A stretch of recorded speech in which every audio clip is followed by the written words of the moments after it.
Hello everyone, সবাই কেমন আছেন? Welcome to my new another blog. আজকে সবাই মিলে বের হয়েছিলাম যে বিকালে একটু ঘুরতে যাব। এগুলো অনেক আগের ব্লগ, ওইগুলো এডিট করে ছাড়তেছি আর কি। যদিও মানে অলসতার কাজ করে একটা, ওই এডিট করতে আর ছাড়তে ইচ্ছা করে না।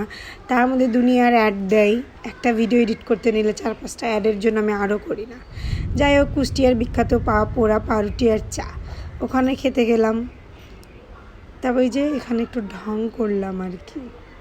তারপরে করে এখানে বাচ্চারা, ওরা তো আর চা পাউরুটি খাবে না, ওদের জন্য বার্গার নেওয়া হচ্ছে। সবাই হ্যান্ড গ্লোভস পেয়ে অনেক খুশি, তো ওরা হ্যান্ড গ্লোভস পরে আনন্দ।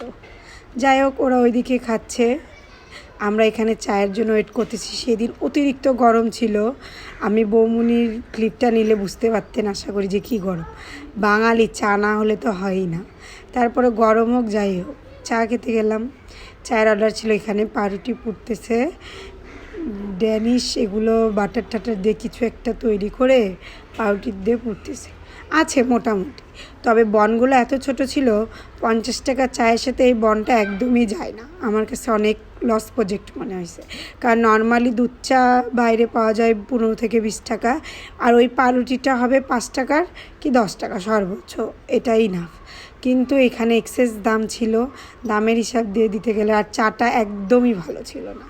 যদি তারপরেও কী করবো, ঘুরলাম ফিরলাম সবাই মিলে, এই যে আনন্দটা, এটাই বেস্ট ছিল আর কি। সবাই মিলে গল্প করে আনন্দ করে চলে আসলাম। লাস্টে একটা কক খেতে খেতে। বাই বাই এভরিওয়ান, সবাই ভালো থাকবেন, সুস্থ থাকবেন।